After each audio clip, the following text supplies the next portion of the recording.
Salut les amis, nouvelle victoire du Barça. Le Barça l'emporte 4-0 face à l'Athletic Bilbao. Deuxième victoire d'affilée.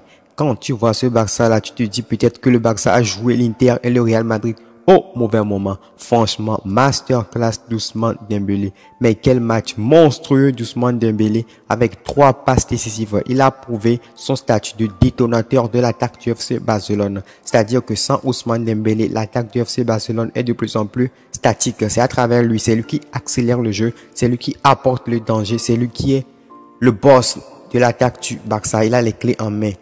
Et après Ousmane Dembélé, on a aussi vu un très Robert Lewandowski. Il a marqué son but comme tout le temps. Le mec là, quand tu le mets dans un match, il va marquer son but tranquillement. Il a marqué un but de pion numéro 9, un but de génie, contrôle orienté, frappe croisée et le gardien se trompe.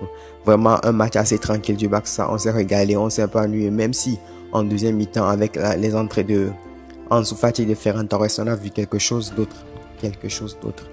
Et un Barça qui jouait un peu en 4-4-2. Et tu te dis aussi que il y a des regrets à avoir parce qu'on a vu un Barça en 4-4-2 très intéressant. 4-4-2 très intéressant. Pourquoi? Parce qu'il y avait Ferran Torres et Ansu Fati qui essayaient tout le temps de prendre la profondeur.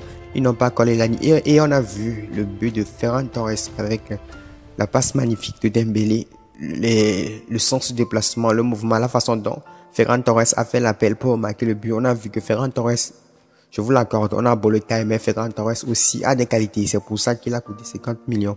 C'est pour ça qu'il a été transféré à Manchester City. C'est pour ça que Guardiola le voulait. C'est parce que le joueur là, il a ses qualités. On a vu qu'il est pas mal dans l'axe. En ce qui me concerne, je préfère Ferran Torres dans l'axe. Il est nettement mieux dans l'axe que sur les côtés. Même si durant le match contre Villarreal, il a été plutôt moyen sur le côté 3. Bon, là on a vu les 20 premières minutes du Barça étaient très bons. Durant les 5 premières minutes, le Barça avait du mal à sortir les ballons. C'est comme ça. Toutes les équipes qui viennent au Camp Nou maintenant, ils essaient de presser le Barça très rond. Un pressing rond pour pouvoir étouffer le Barça. C'était la tactique de Valverde pour pouvoir étouffer le Barça, pousser le Barça à l'erreur. Mais le Barça a tenu bon. Xavi a opté pour un choix de 4 milieux. Il y avait en même temps Busquets, en même temps De Jong, en même temps Gavi, en même temps Pedri. Et dans ce milieu, c'était De Jong qui faisait le travail de l'ombre. À chaque fois que Sergio Busquets se présentait pour récupérer le ballon chez la défense, et Frenkie De Jong aussi descendait. Donc, aujourd'hui, on peut dire que ça a été un jeu avec un double pivot, De Jong et Sergio Busquets. Et ça a pas mal marché. Je ne sais pas pourquoi c'est maintenant Xavi essaie ça, mais Xavi essaie de faire jouer Sergio Busquets et Frenkie De Jong ensemble.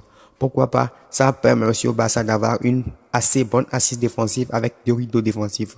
Et aujourd'hui, Ousmane Dembélé s'est clairement démarqué. Pour moi, c'est l'homme du match. Quelques points négatifs du match. La blessure de Gavi, j'espère que c'est pas trop mal. J'espère que cette blessure n'est pas une blessure grave. Et sur cette action, l'arbitre aurait dû donner un carton rouge parce que j'estime que c'est pas une faute légère, c'est une agression. Vraiment, c'est une agression. Xavi a contesté et on lui a donné un carton jaune aussi. Ça, c'est inacceptable. Même à 3-0, Lewandowski avait tenté de frapper le ballon, a touché la main d'un joueur de l'Athletic et l'arbitre n'a pas sifflé penalty. Donc, à chaque match, vous allez me faire comprendre qu'il y a toujours un penalty pour le Barça et on ne siffle pas penalty. Depuis le début de la saison, est-ce que le Barça a une fois eu un penalty en Liga? Je m'en souviens pas. Si le Barça a une fois eu un penalty, faites-le moi savoir dans les commentaires. Je m'en souviens plus quoi. C'est quand la dernière fois où le Barça a eu un penalty? En 1960, je m'en souviens même plus. Tout ça, on en a marre quoi. Et si le Barça ne gagnait pas ce match à 3-0, ça aurait pu changer la physionomie du match. Donc, les arbitres, tout ça là, ça, c'est assez inquiétant. Voilà, je le connais défensivement, c'est le patron. Il y a rien à dire. Et niveau Sergio Roberto, il s'est beaucoup procuré d'occasion, il a beaucoup débordé, il a illuminé son côté avec Ousmane Dembélé. Ça a été le côté fort du Barça, le côté 3, le côté d'Ousmane Dembélé, le côté de Sergio Roberto. Malheureusement, vers la fin, le Barça a perdu Sergio Roberto. J'espère aussi que c'est pas une blessure grave, c'est une blessure légère aussi parce que Sergio Roberto, parmi les 4 capitaines, c'est le seul qui a un niveau moyen, un niveau correct, un niveau acceptable. Voilà les amis, ce système de 4 milieux a fonctionné. Je pense que Xavi doit l'essayer dans l'avenir contre de grosses équipes qui donnent de grosses pressions. Je pense même le mercredi contre le Bayern. Pourquoi ne pas essayer ce système? Parce que durant ces 2 derniers matchs, on a vu avec Ferran Torres et Ansu Fati, le jeu a changé. Il y a eu des buts dans le match. aujourd'hui avec un nouveau système différent. Il y a eu des buts dans le match. Finalement, on peut se poser la question, avec avec le fait de jouer avec deux ailiers purs, c'est-à-dire Rafinha et Dembélé. C'est vrai, ça te donne des options en 1 contre 1, mais ça ne nous pénalise pas en matière de but.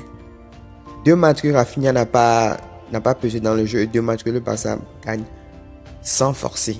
Voilà. Donc c'est aussi un point d'interrogation. Il faut voir que deux ailiers purs, ça ne marche pas tellement. Mais un ailier pur avec un autre attaquant qui tourne autour d'un attaquant de pointe, je pense que c'est une bonne chose.